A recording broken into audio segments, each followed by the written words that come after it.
Hey y'all, welcome and welcome back. So for today's video, even though no one asked, I want to give you my opinions on the new Deadfast Ghoulia Yelp stall that Monster High is releasing for San Diego Comic-Con this year.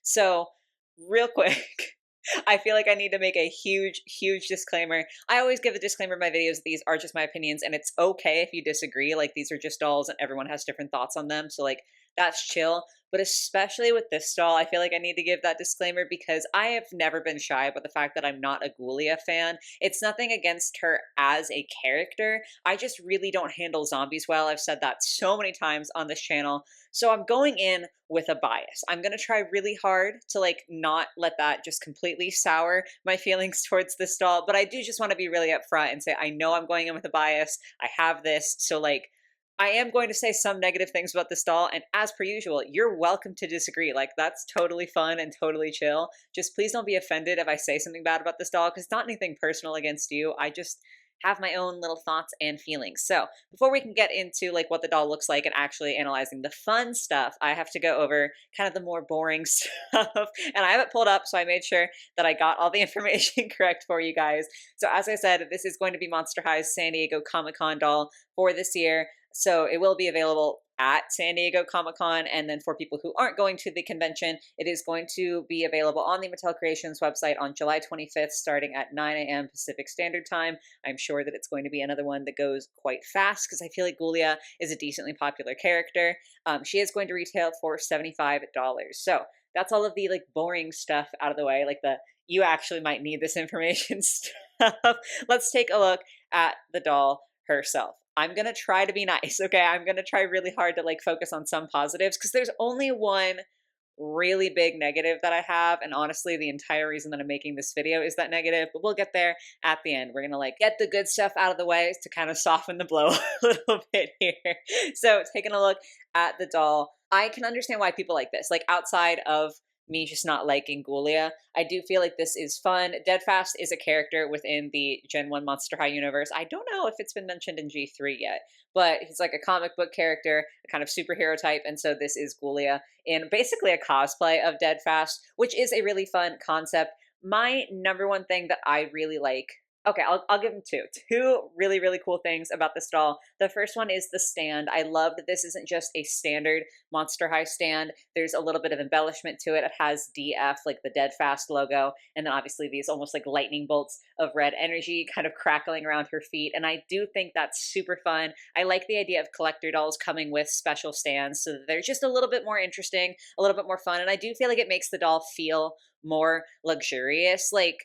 Obviously, I want a lot of effort to be put into the dolls themselves when they're on a collector level, but I do think having a nice specialized stand really does take it up a notch. So that is one thing that I do think is super cool about this doll. I also like the accessories that she comes with. There's a little tote bag, and then there's a figurine of Deadfast that's a real miniature figurine in plastic casing, and I think that is absolutely adorable. I'm kind of a sucker for miniature anything, so maybe that's playing into it, but also that is a lot of detail. That's a lot of commitment to the bit, and I think that is really nice. But I kind of talked about everything but the doll, huh? When I was like, oh, these are the good things. Let's go ahead and actually take a look at Ghoulia herself. So starting off with the face, I do like her face. Even as someone who's not a fan of Ghoulia, I do feel like this face up is pretty cool. I think the shape of her eyebrows is very dramatic and very interesting. I like the different colors that we've got in her eye makeup. The gray lip is completely a vibe. So I have nice things to say, right? I have nice things to say.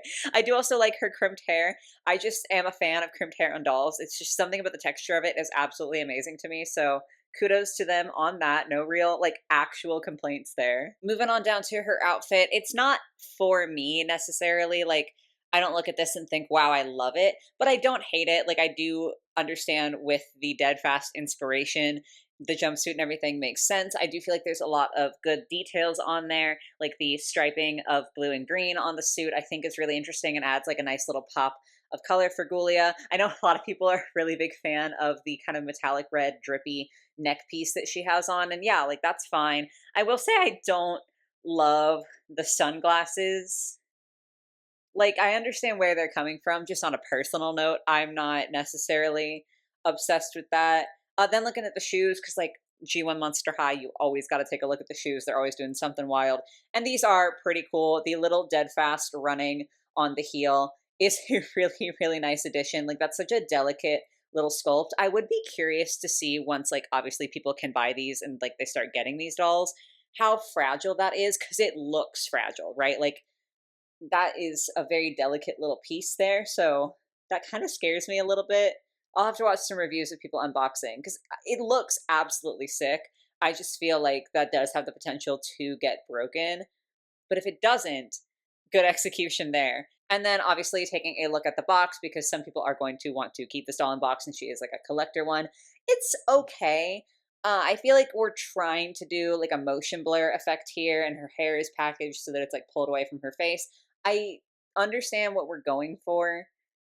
I will say it's a little bit unremarkable to me, but also I'm not necessarily a box person. Like, I take all my dolls out of box, so maybe that's just my bias showing. But that's really all I have to say about the doll herself, which I feel like is not a lot. Like, I feel like I have not been talking as long as I usually do in these types of videos, but that's because we have not gotten to my main complaint, which we are arriving at right now. Okay, I know that this doll just isn't for me, and so it's probably easier for me to take a negative stance on this just because I don't care for Ghoulia, the superhero aesthetic. I could take or leave. Like, there was no universe in which I was going to want to buy this doll, so I get that it's easier for me to critique it because I'm coming from that like biased standpoint.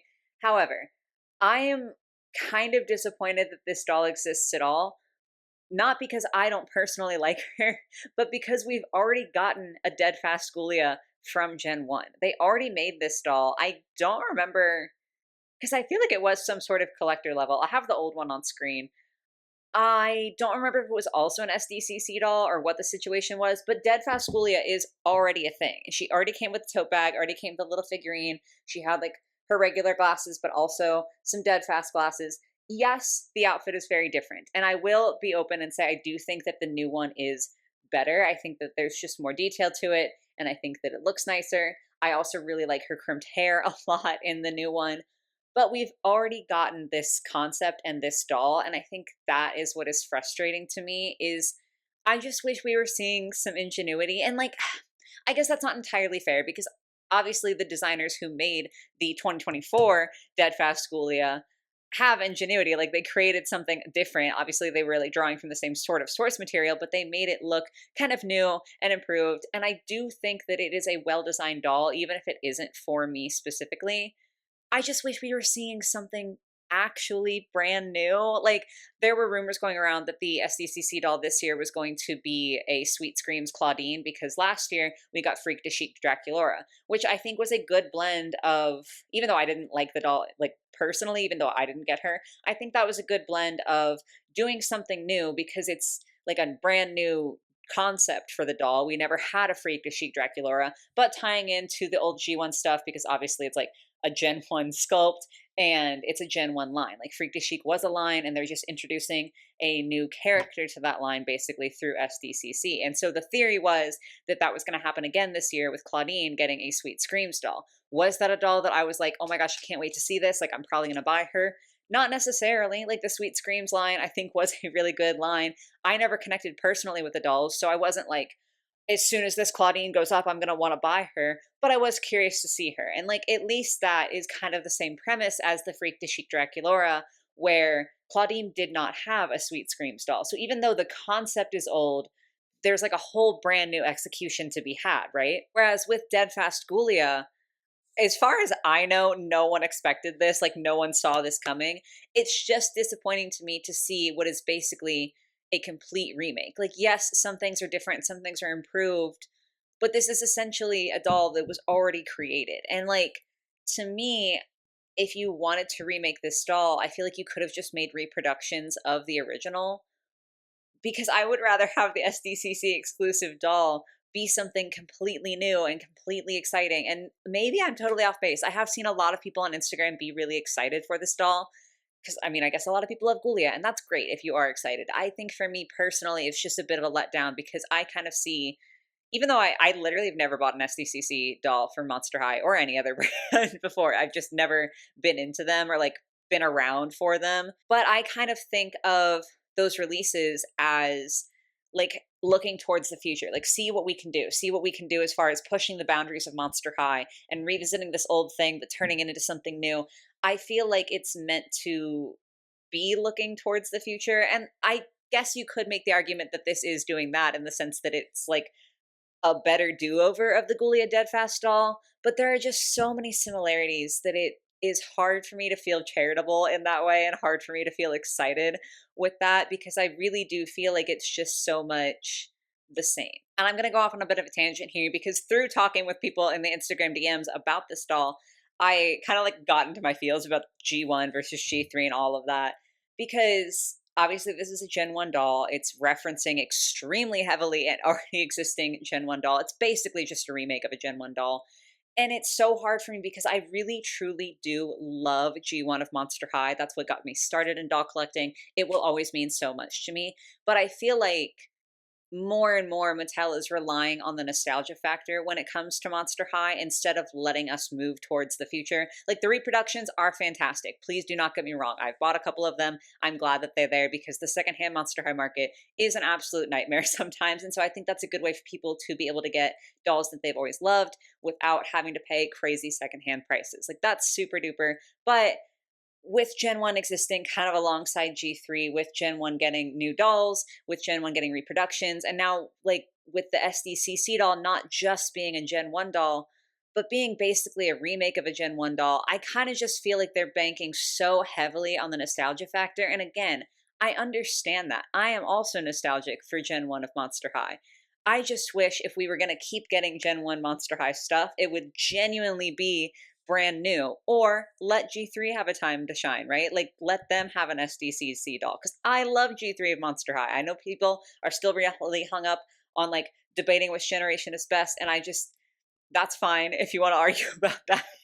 Like you can have whatever thought you want, but like to me, G3 is the one that is coming out now. G3 is the one that is available in playline levels. G3 is the one that the kids of today are going to remember as Monster High. And like that's okay. Like you can love the old stuff while still looking towards the future and still enjoying new stuff as well. And I feel like a lot of the G1 releases for Monster High have struck a nice balance where it's like, yes, it is nostalgic, but here's something new, like the Honkator lines, the Skeletor lines, even though I don't really buy those because I'm not a horror fan. The like Midnight Runway, I know a lot of people didn't love those dolls, but at least it was something where it's like old but also new. I don't know. I feel like this release with Deadfast Ghoulia is really blurring the lines there. And I don't want Monster High to get to a state where they're so focused on trying to relive Gen 1 nostalgia and capitalize on Gen 1 nostalgia that they neglect to move into the future and neglect to like keep improving and keep doing actually new stuff. I don't know. I hope that makes sense. That was a huge tangent, huge little rant. Who even knows if it'll make it to the video? But I just had a lot of feelings about this release, and I do feel bad because like I get why people are excited. I do genuinely think this is a well-designed doll. Like objectively speaking, even though I would never ever buy her, I think she's a well-designed doll. Like I think there's a lot to love about her. I guess I'm just feeling like we could have had so much more, and I wish we could have seen it. And so I'm a little bit bitter. But I don't know though. Again, that could just be me. I feel like people on Instagram are going absolutely crazy for this doll. So let me know in the comments if I'm just way off base, or let me know if you are kind of feeling the same way I am and you're like a little bit disappointed with this one, or both. You can feel both. That's okay. But yeah, I had to get that out of my system. I honestly debated making this video because I don't feel like it's necessarily super constructive or helpful, or like even maybe a fun kind of rant, because I upload like fun rant videos quite frequently because it's entertaining for me to go off on things that I don't like about. Like I just like to do it. I don't even know if this is an entertaining kind of rant, but I had the feelings and I had to get them out. So here we are. Hope it was fun for you guys.